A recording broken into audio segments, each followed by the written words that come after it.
at the playground. Hi everyone, it's Dr. Shepard and we're here at Robert Gray Elementary School to use the Teeter Totter as an example or a concept when we're learning how to hold the cello bow. First we'll be using a pencil and then moving to the bow stick at the balance point. The first thing I'd like you to do is get into this hang loose position, and we're gonna just identify two places to touch the pencil, both on the first joints of the index and the pinky. Once we know where those places are, we're gonna shake out our hand and we're gonna just turn our hand upside down where you're setting the pencil on those two outside fingers, and then let those other fingers touch, and then round out the thumb, place it on the tip in the middle, and then you can flip it over, making sure that our knuckles stay fairly flat and that we don't pop them up like that and make mountains. We want to have a nice level hand. Now the thumb is going to be kind of curved and set on the tip, like if you were going to say okay with your first finger and your thumb. The place that you touch on the thumb is where you're going to set the thumb on the pencil. If we turn our thumb this way, it tends to tighten up this muscle here. There are three joints to the thumb, this one, and this one. And if we crunch this bottom joint in and tighten the thumb up, it really creates too much tension here to keep the bow hold loose for the kinds of motions that we'll need for cello playing. So once we get that bow hold set up, dropping those two fingers, rounding that thumb out and turning it upside down, making sure that it's nice and flat, now we can kind of use our teeter-totter. And the teeter-totter effect really helps to balance this out, where really we've got this finger here helping out this rider, and this finger here is helping out that rider. So it's fun for everybody.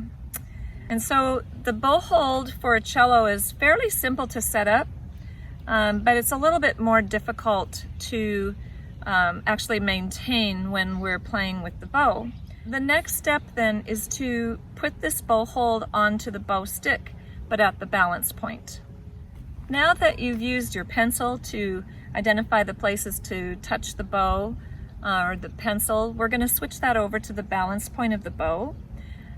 First, we need to find where the teeter-totter is going to work the best. So we'll find the balance point by just carefully, don't do this over a hard floor and drop the bow or anything, but try to find that balance point. It's about right in here where we have equal amounts of weight on the bow. You'll notice it's not exactly in the middle of the bow.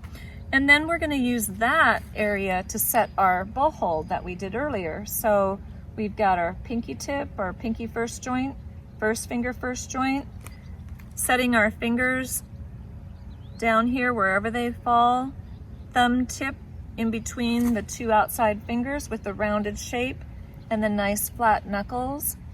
That is going to be a real comfortable place to get this teeter-totter effect, where these fingers can have fun. But as I said, it's an easy bow hold to set up, but maybe difficult to maintain when we move down here, and then it's a different situation with the weight because it's a lot heavier. So when we do our bow exercises, we'll hold this and support the weight over here. If we do windshield wipers, at this point we might only go to the top and not let it fall this way, because then this happens sometimes. So you might find that your first finger is going to go up on the top and your bow will fall down here in the base joint of the pinky. And so it throws everything off of balance, like the kid on the playground who might think it's funny to hold you down, or they'll sit down heavy so that you're stuck up at the top of the teeter-totter. And so this kind of a thing really pronates the hand the wrong way. We want it to be this way so that when we do motions for playing, that we won't damage our wrist. For instance, I said if you locked up here, it's hard to make motions work with your loose wrist. And so we're going to really try to keep that bow hold in the proper shape so that that first finger doesn't take over and lock up everything, so that we can pronate the hand this way instead of this way. Now, if that happens and it's really hard for you to change back into the proper position, then I'll set you into the violin bow hold, which is pinky on the top of the stick, and that will help to get the hand more in this direction so we can more freely move when we're playing on the cello.